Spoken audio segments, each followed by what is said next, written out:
को कहते हैं बलात्कार।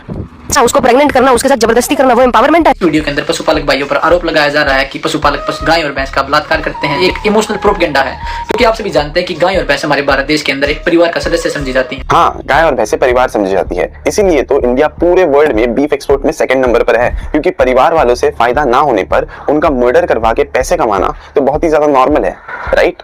बात करें कृत्रिम गर्भाधान की, सिर्फ भारत देश के अंदर ही नहीं, सभी विकसित देशों को, लगभग पूरे विश्व के अंदर इसका इस्तेमाल किया जा रहा है। पूरे विश्व में किया जाता है, तो क्या रेप, मर्डर और चाइल्ड मोलेस्टेशन हर देश में होता है, तो क्या उससे वो सही हो जाता है?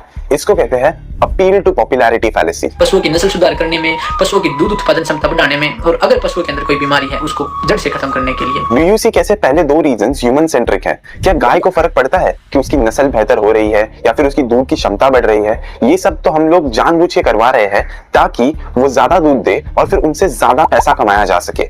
ऑल्सो कौन सी बीमारी ठीक हो रही है रेप करने से? ये सिर्फ पशुओं के अंदर ही नहीं, प्लांट ब्रीडिंग में भी इसका इस्तेमाल होता है। तो क्या प्लांट्स सेंटिएंट होते हैं? क्या प्लांट्स और एनिमल्स इक्वल है? क्या प्लांट्स सफर कर सकते हैं? जो इंसान होते हैं उनके अंदर भी IVF नाम की प्रक्रिया का इस्तेमाल होता है। IVF एक प्रोसीजर है जो एक महिला की सहमति से किया जाता है। इमेजिन एक मेंटली चैलेंज्ड वुमन, उसको हम प्रेग्नेंट करें ताकि फिर उसके बच्चे के लिए जो वो दूध दे वो चुराकर हम लोग बेच सके। क्या ये एक्सेप्टेबल होगा?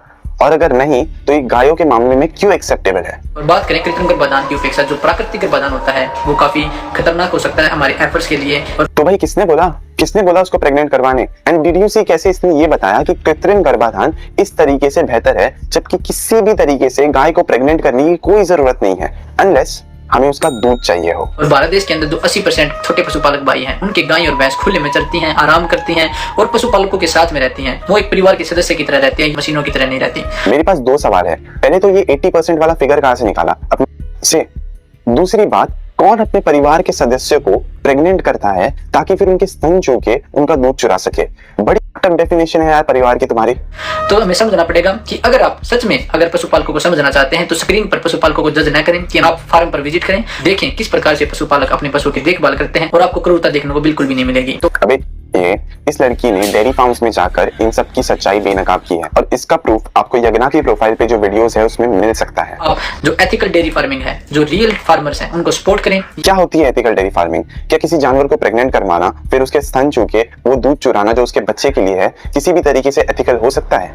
क्या बोला था इसने वीडियो के स्टार्टिंग में? एक इमोशनल प्रोपेगेंडा है। इमोशनल प्रोपेगेंडा इसने जो इस वीडियो में किया है उसको बोलते हैं इमोशनल प्रोपेगेंडा। इसने एक इमोशनल म्यूजिक लगाकर क्लेम्स पर क्लेम्स किए हैं बिना कोई एविडेंस दिए, while India remains the second largest beef exporter in the whole world. और कमेंट बॉक्स के अंदर आप सभी बताएं कि ये बात गलत है या सही है। आप हाँ, जाओ और कमेंट सेक्शन में एविडेंस मांगो इस से।